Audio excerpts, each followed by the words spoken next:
কৈলাসহরে অবসরপ্রাপ্ত পুলিশ কর্মীর বাড়িতে দুঃসাহসিক চুরি। কৈলাসহর পশ্চিম গোবিন্দপুর এলাকায় অবসরপ্রাপ্ত পুলিশ কর্মী দীপক চক্রবর্তীর বাড়িতে দুঃসাহসিক চুরির ঘটনা ঘটেছে। প্রাপ্ত সংবাদে জানা যায়, দীপকবাবু 2022 সালে চাকরি থেকে অবসর নেন।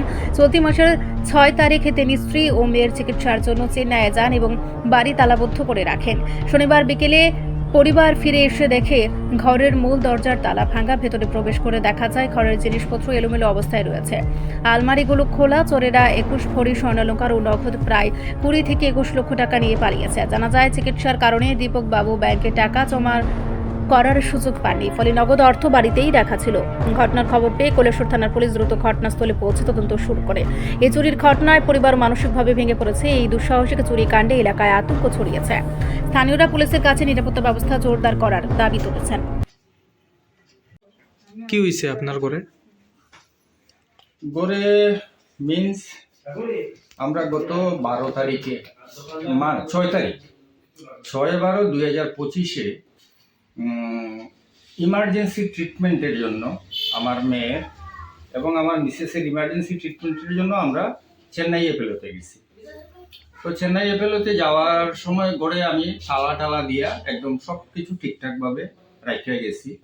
তো স্পেশালি এমন একটা ইমার্জেন্সি পিরিয়ড আসিল পেশেন্ট লইয়া যাওয়ার। আমার যেমন ডকুমেন্টস বা গোল্ড বা টাকা পয়সা, লিকুইড টাকা পয়সা যেটা গড়ে আসিল, সেটা আমি ট্রান্সফার করার চান্স পাইছি না। এটা ইমার্জেন্সি পিরিয়ড। তো গেছি গত 6/12-তে।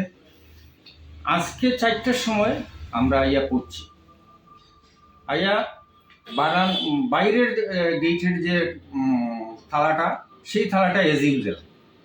তো ঢুকছি তালা খুলিয়ে সরিয়া। ঢুকার পরে বারান্দার গ্রিলের যে তালাটা, সেই তালাটা দেখছি খোলা।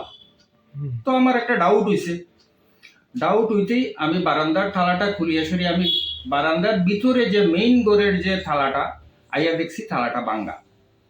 তখন আমি একদম ক্লিয়ার হইয়া গেছি যে কোনো একটা কিছু হইয়া গেছে। যে ঘরে ঢুকছি, ঢুকে দেখি আলমিরা যত আমার আসিল সমস্ত কিছু লকার টকার সব ভাঙ্গা, কাপড় চোপড় সব এলোমেলো। গোল্ড যা আসিল ঘরের মধ্যে, কতটুকু আসলো? প্রায় গোল্ড আসিল সে 21 ভরি। নগদ অর্থ আসলো? নগদ অর্থ আসিল। লামসাম লইয়াও গেছি, এটিএ করছি, আমি ব্যাংকে ডিপোজিট করতে পারছি না। সে 21 থেকে 21 লক্ষ টাকা হইল আসলো। 20 থেকে 21 লক্ষ টাকা হইল। আগে কি এমন টাকা আমি লইয়া যাই, মুখ কথা আসিল চেন্নাইতে, কিন্তু এত টাকা লইয়া যাওয়াটা ক্যারি করাটা ঠিক না। আমি রাখতেছি আমার অ্যাকাউন্টে যেটি আসিল সেটি এক্সপেন্ডিচার করছি, ভাবছি আইয়াসারি আমি অ্যাকাউন্টে এই টাকাগুলো রাখতে দিব।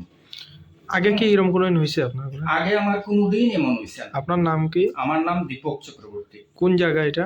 এটা Gobindapur West, near Ramakrishna mission. আপনি কি করেন? আমি রিটায়ার্ড পুলিশ অফিসার। আচ্ছা। এই 2022 নভেম্বরে রিটায়ার করছি। সিসিটিভি আছেন? না, সিসিটিভি নাই। পুলিশ কে আইছিল?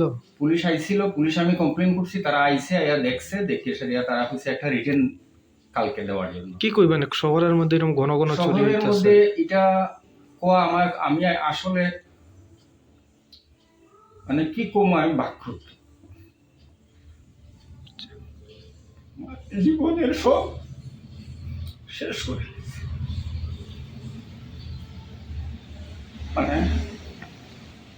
আমি 41 বছর 10 দিন চাকরি করছি, খুব কষ্ট। কোনো সন্দেহ আসেনি আপনার এলাকার এরকম? না, এমন কোনো সন্দেহ।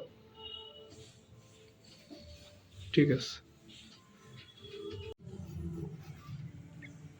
আমার কষ্ট এটাই হইতেছে যে আজকে শহরের মধ্যে থাকিয়া একটা আমাদের যে নিরাপত্তা নাই, সেটাই আমার ডাউট হইতেছে। ইভেন কি আমি 41 বছর 10 দিন পুলিশের চাকরি করে আসলে আমার নিরাপত্তা নাই, সাধারণ মানুষের কি নিরাপত্তা থাকবে? সাধারণ মানুষ কই যাইব? সাধারণ মানুষের যাওয়ার কোনো রাস্তা নাই। আমি কারোর দোষী না, গভর্নমেন্টেরও দোষী না, প্রশাসনেরও দোষী না, কাহার প্রতি আমার কোনো ক্ষোভ নাই, কারোর প্রতি আমার কোনো কমপ্লেইন নাই। কিন্তু আমরা বাঁচবো কিভাবে? সাধারণ মানুষ হিসেবে আমরা বাঁচবো কিভাবে? মানুষ বাঁচবো কিভাবে? কি ধরনের পরিস্থিতি?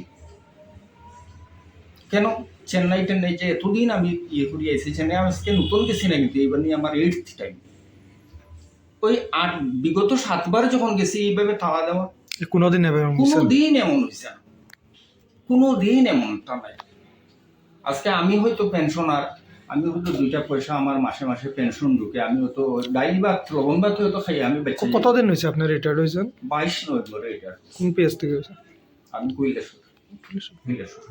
না, ভুল কইছি, আমি ধর্মনগর থেকে। ঠিক আছে, ঠিক আছে। রিপোর্ট সংবাদ প্রতীক্ষা।